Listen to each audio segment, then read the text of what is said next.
Hey, greetings fellow nerds. I am a nerd fighting fat, and this is my update of week 21 of being on Mounjaro, and I am currently on the 10 milligram pen. So Mounjaro is Zepbound.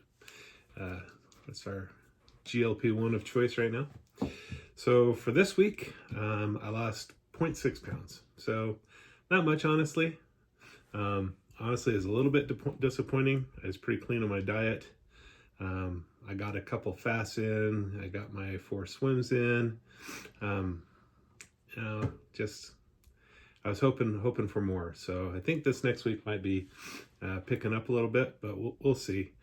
I wasn't able to get the extra walking in yet that I wanted to start doing.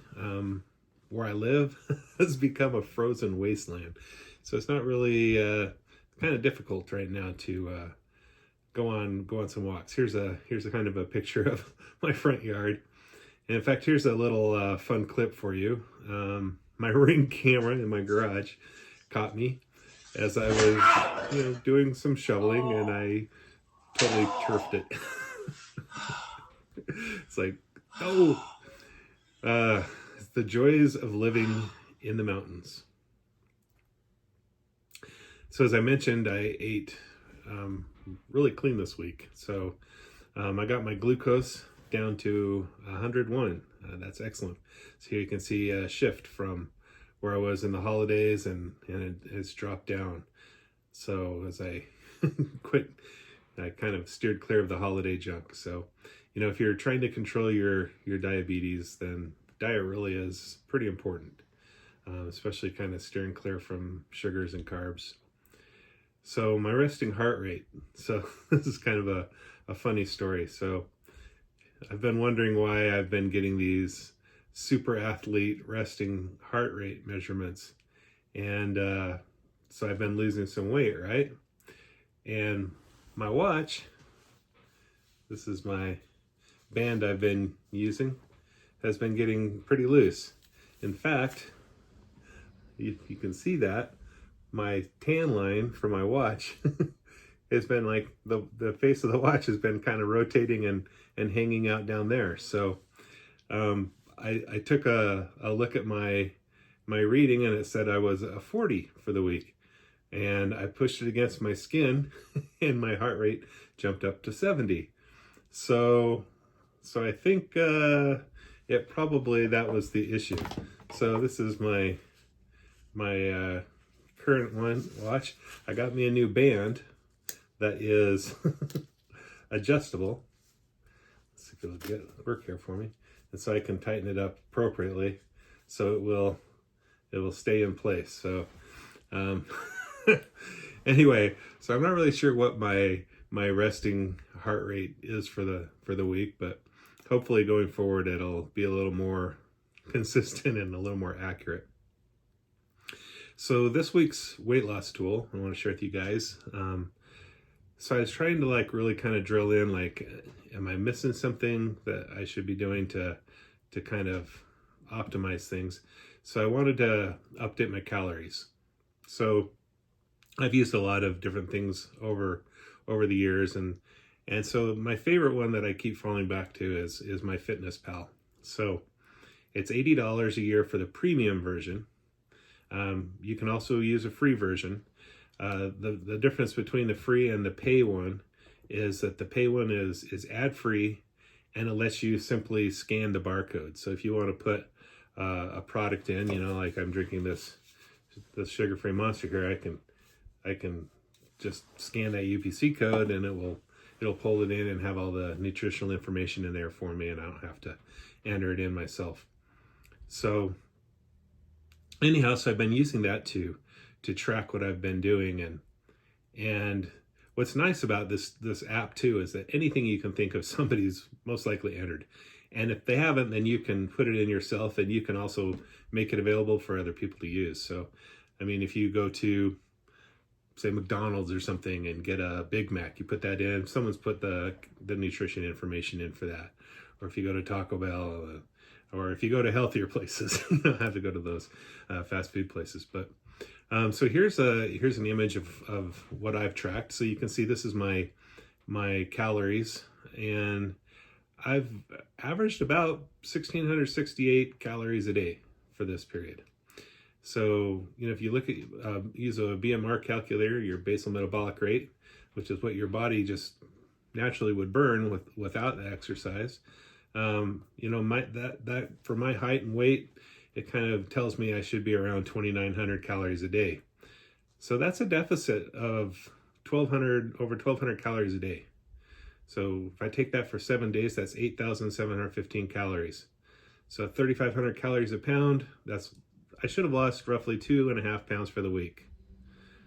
So, based on the calories in, calories out theory. So, did I lose 2.5 pounds? No. So that's just utter bullcrap. Yeah, so it could be water weight, I guess, but if I eat clean like this for 4 weeks straight, then that should average out, right? So we'll see. So I'm gonna try to track it for this next few weeks and make sure. So you can see here's my macros. So I didn't do full-on keto, you can see. I averaged 95 grams of carbs, 90 grams of protein, and 100 grams of fat. So about gram-wise, 30-30-30, but fat, of course, has 10 calories per gram versus 4 calories per gram for protein and carbs. So anyway, I kept it lower carbs, so I kept my carbs under 100 grams, but I had those 2 36-hour fasts that I do each week, so that should give my body some time in ketosis as well. So it's kind of carb cycling it. So anyhow, if you want to do some tracking of your calories, your macros, especially if you have some goals you're trying to hit, the MyFitnessPal is a pretty good tool. So anyway, it's one of the ones I kind of like to use. So being January, even though it's the middle of winter, it's the time that I start doing my gardening. So again, as I've mentioned to you guys, I like to grow my own healthy food as part of my approach to fighting the fat. It's like organic. It's I don't have to worry about pesticides. I don't have to worry about chemicals. I don't have to all those things. And so in January, I actually have to plant my first plant, which is my onions.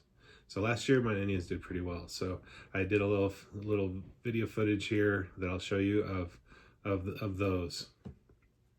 And then I was just going to show I got my first things planted for the outside garden for the year. So these are onions. So this one here, we've got some bunching onions, a couple varieties. We've got some couple varieties of red onions, some Cabernet, some Ruby Red, a couple things of Utah Sweet Spanish yellow onions, and then this guy here is Walla Walla sweet onions.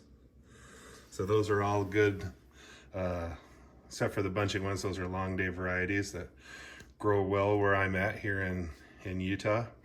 And the bunching onions, of course, those will grow everywhere. Those are like your scallions, your green onions, and but they grow really well pretty much anywhere. So this temperature thing you've got there, that shows me the high and the low temperature, so I just reset that today. So I want to make sure it's not getting too cold for these things, but onions are a cool weather crop, so they're totally fine if my basement down here is only in the 60s. But when I start getting some tomatoes and some things, I might need to get a little heater going on these a little bit. But anyway, that's I won't have to plant anything else until February, but these guys take a long time to grow from seed, so usually get them started in January.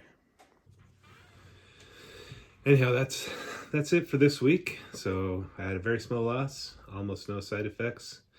Got to keep pressing on, so keep fighting the fat, y'all. So I will close this video out with some additional footage. A couple people in their comments said they were curious about the hydroponics a little bit more. So this is kind of just what they're looking like right now in the middle of January. I reset them after the end of the garden season, and so the plants are growing well. And I'm picking lettuce, and I had salads from my garden, my hydroponic garden, that I picked the lettuce for and stuff about 3 or 4 times over the last week. And I've got stuff for stir fries and a few other things. So anyway, I will close off with that. So talk to you guys later. Cheers. So here's an update on my hydroponic garden, so you can kind of see the tomatoes are blooming there. There's some little tomatoes that are forming pretty nicely. So my lettuce is just really filled in. So you can see I got some strawberries coming. We got some little cucumbers that are forming over here. Now the celery is looking really good. The Swiss chard's looking good. The lettuce is looking really good. And here's some more tomatoes. Pretty good size. Some mustard greens. So this one was supposed to be radicchio, they had it labeled, but it looks more like it's another kohlrabi. So we got some little seedlings down there. That's how I'm starting them off. We got some bok choy over here, some tatsoi. We got some peas forming. You can see there's some dragon beans.